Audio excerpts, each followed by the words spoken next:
Thank you and welcome to the show this morning. The topic this morning is Afghanistan. Where do we go from here? And of course we have with us to give us an analysis of Afghanistan and where do we go from here, Dr. LMadu1. Dr. LMadu1, I don't think we need to introduce you to our audience. I think you've been with us a number of many occasions, and people are familiar with the kind of knowledge and the kind of information that you bring to us.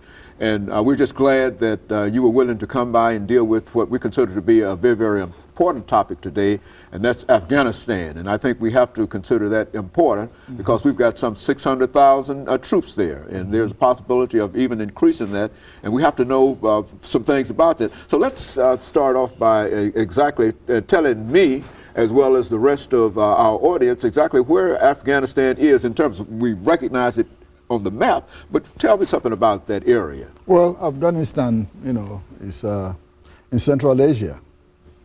It has borders with Pakistan, India, Uzbekistan, Turkmenistan, and Iran.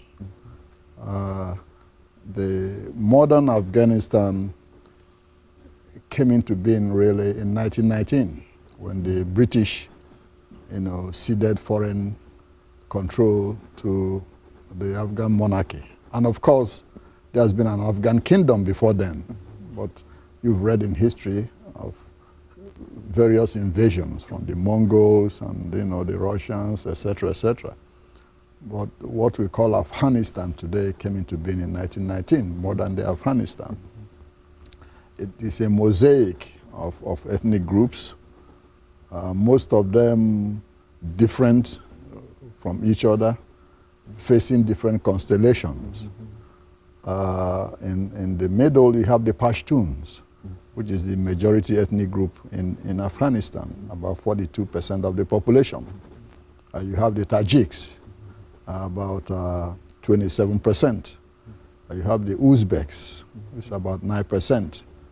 You have the Hazara, which is about 9%. And then the Baluchis, which is about 5%.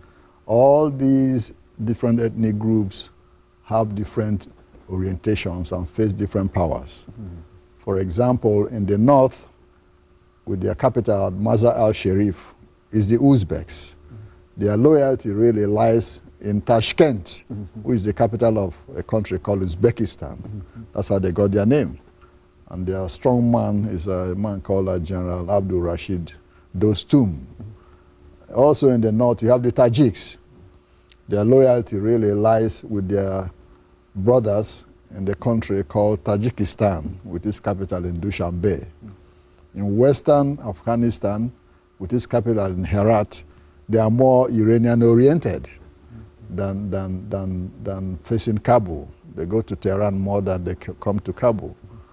Then, of course, religion plays a very important role. This is an overwhelmingly Islamic nation. 80% of them, Sunni Muslims, 19% are Shiites, and then 1% others. Then, of course, linguistically, 50% speak what you call Afghan Persian, or politically it's called Dari. The Afghans don't want you to believe they speak Persian in order to avoid being seen as an appendage of Iran. But the language is Dari. And then the second official language is Pashto, which is the language of the Pashtuns. And then, of course, you have Turkic languages, Uzbek and the rest. This is a country, really, which might not be called a country in the real sense, because of the different constellations.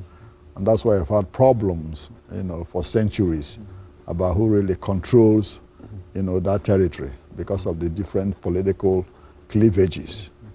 It's a very poor country, 60% unemployment, 60% below poverty, level, almost 80% illiteracy in the country, And Dr. LMadu, we're going to have to break for this first commercial break, but when we come back, I want you to pick up at exactly this spot in terms of dealing with these ethnic groups, languages, and et cetera, because I think that a large number of people simply thought that this was more of a homogeneous country than what you are portraying here. Absolutely. And it's almost as if nobody understands this, know this, but you.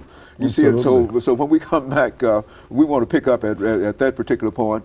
And of course, we'll be back with our audience following this very, very short commercial break.